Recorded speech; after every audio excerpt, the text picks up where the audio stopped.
Assalamualaikum warahmatullahi wabarakatuh. Saya Sarah Mai Putri dari kelas A2 Ilmu Komunikasi. Di sini saya akan mempresentasikan mengenai komunikasi antar budaya dalam bisnis.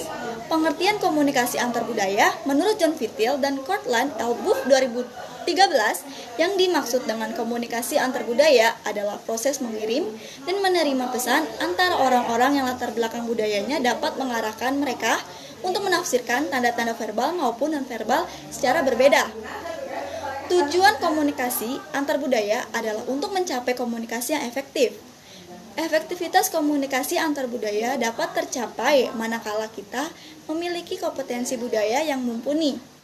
Yang dimaksud dengan kompetensi budaya adalah penghargaan terhadap perbedaan budaya yang mempengaruhi komunikasi dan kemampuan untuk menyesuaikan dengan gaya komunikasi seseorang untuk memastikan bahwa usaha mengirim dan menerima pesan melintasi batas-batas budaya berjalan dengan sukses. Kompetensi budaya membutuhkan kombinasi kemampuan dalam hal sikap, pengetahuan, dan keterampilan. Dalam dunia bisnis, memahami perbedaan budaya sangatlah penting.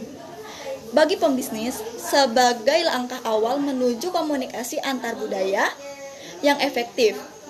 Untuk dapat memahami perbedaan budaya dalam dunia bisnis, para ahli telah merekomendasikan sebuah konsep yang dikemukakan oleh Edward T. Hall tahun 1976 tentang perbedaan budaya konteks tinggi dan budaya konteks rendah.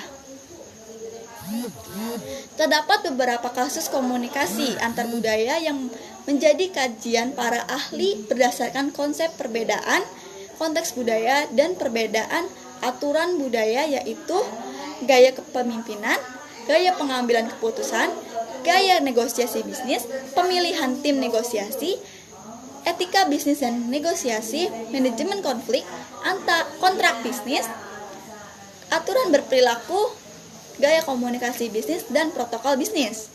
Berikut saya menjelaskan contohnya. Yang pertama ada gaya kepemimpinan. Seorang manajer yang bekerja dalam lingkungan budaya yang berbeda akan mengembangkan teknik-teknik sesuai dengan budaya setempat untuk memotivasi karyawannya. Yang kedua, gaya pengambilan keputusan. Pengambilan keputusan yang dilakukan umumnya terkait dengan manajemen sumber daya manusia, pengembangan produk baru, perluasan pasar, inisiatif penjualan, dan penerimaan atau penolakan proposal. Setiap manajer bisnis harus menyadari siapa yang membuat keputusan dan bagaimana keputusan itu dibuat. Selanjutnya, gaya negosiasi bisnis. Negosiasi adalah salah satu contoh komunikasi lintas budaya dalam bisnis dan merupakan bagian integral dari perusahaan baik lokal maupun internasional. Sekian dari saya, kurang lebihnya mohon maaf. Wassalamualaikum warahmatullahi wabarakatuh.